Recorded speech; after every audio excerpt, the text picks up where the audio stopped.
Hello, folks. Welcome back to the house that Phil built. I am your host, Boss Salad Tosser.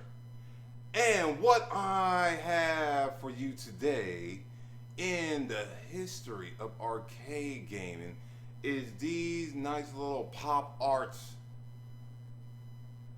from the arcade game Pump It Up XX 20th anniversary.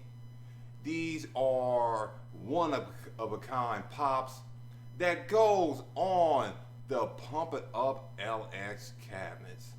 Now, by the way, people, I got to let you know that if you like the content that you see here, make sure you show some love for not only Adam Pratt, but the boss himself at G4 Got Talent, 8 Arcade Heroes TV for G4 TV.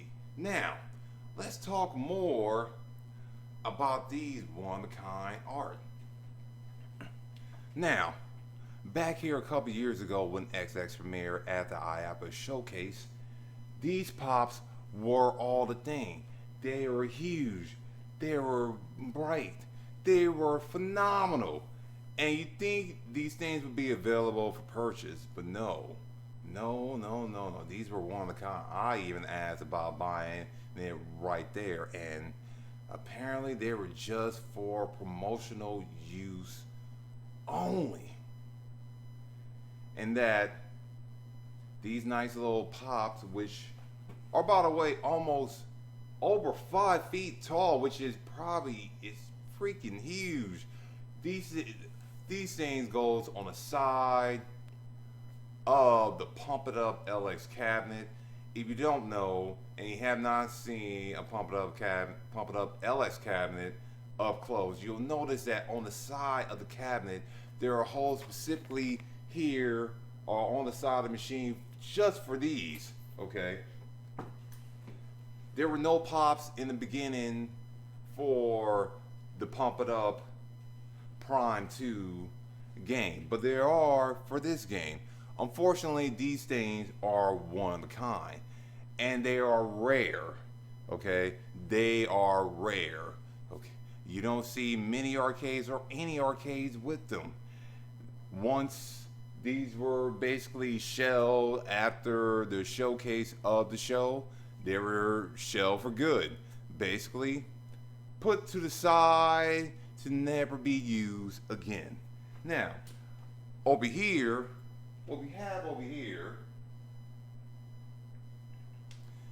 is the giant part that features all the ladies of the current Pump It Up generation. And this part of the pop goes on the very top of the cabinet. It is huge, okay? And it's so huge that when Andamero were making plans to destroy such a rare item, they couldn't just put it in the trash can. They had to cut it right down the middle because it's so huge. It towers over the LX. And it's so big that it comes with its own set of brackets to mount on top of the machine because it's so big and heavy. It just towers over the cab and it just screams beautifulness. Unfortunately,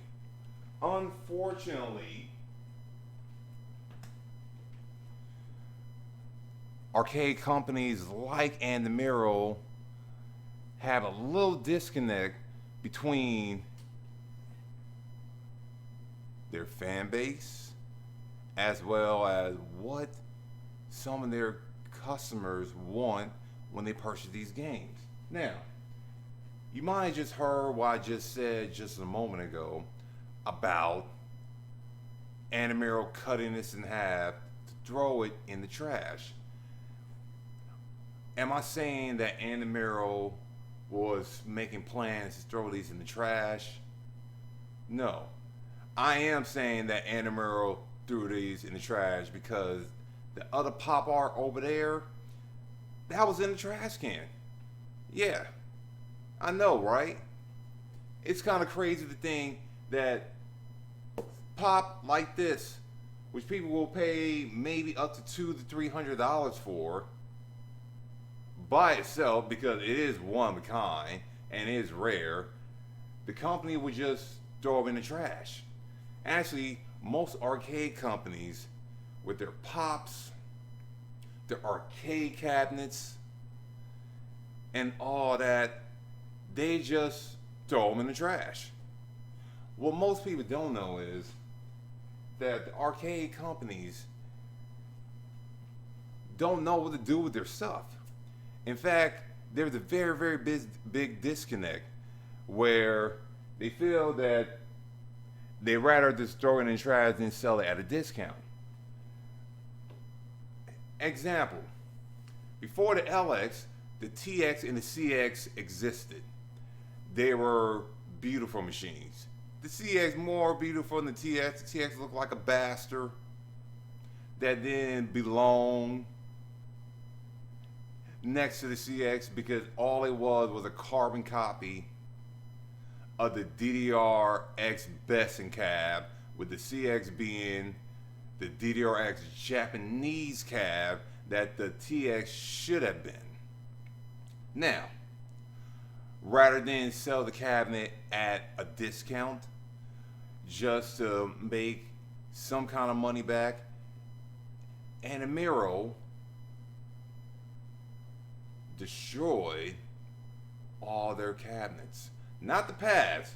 Remember, they did not destroy the pads. You can keep using the pads from machine to machine to machine. What they did destroy was the TX and the CX cabinet because they want customers, especially new ones, to buy the CX cabinet. And they rather take a loss and destroy their old previous cabinets instead of selling them at the discount. It's the same thing with, I don't know, highly designed companies that choose to destroy their product than to have them shipped to Marshalls, Ross, and all those discount retailers. It's crazy. And this stuff not only happens, and America is not the only company.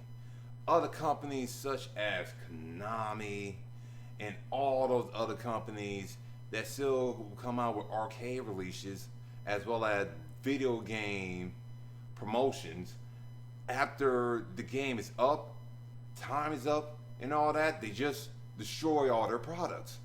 It's crazy because there are plenty of people in their field, not their field, I should be using better words than that. They have a big enough fan base where they can actually sell and auction off a lot of these products that people will pay good money for. However, the companies feel like that this stuff is trash and they just throw them away instead of see how the market is for their stuff. It's kind of crazy when you think about it. Okay? And the arcade companies had no shame or disregard admitting to it. They will tell you that they destroy cabinets instead of just selling them at a discount. Kind of crazy if you really think about it. Okay? So now, these little one-of-a-kind art that you will never find again end up in the trash can. In fact, a lot of arcade products, especially you look at the Yahoo Japan and all that stuff, a lot of the arcade products, okay, they just end up, most of the people end up finding them in the trash can because a lot of the arcade owners don't know what to do with them, as well as the arcade companies. They just throw them in the trash because they feel like no one wants it. It's worthless, okay? They'll throw away machines, parts, art. It is not limited to nothing. And they don't try to, I don't know, try to auction off or sell any of that stuff. And it's crazy when you think about it. because something this good, should not end up in the trash can, especially when there's only a few out there. But it kind of shows you where the company line of thinking. Hey, we don't care. This is trash. Well, other players and fans of the series, as well as customers, especially those who have a big fan base, will sit there and see this as gold and want to have something like this on their machine, because all it does is not only promote the machine, it actually make the game, as well as the game company that's holding it, look even better when they have something like this, nice, big, and exclusive. Now you know just a little bit of history when it comes down to the arcade companies and their pop and promotional material. And it's kind of crazy when you think about it, because there's a lot of rare stuff that you don't find anymore because it got lost in a sauce out there and destroyed at the end. This is the Ball Salad Tosser. And if you like what you saw here today and the information that was given to me, and you like the information that was given right now, please like and subscribe here. This is the YouTube exclusive. Okay, remember folks, Arcade Heroes TV, 4G4 TV. Okay, show us some love out there on Twitter and Instagram, and we will bring more history like this whenever G4 TV give us our show, because you know what, arcades can't be ignored any longer. We've been here and we ain't going nowhere.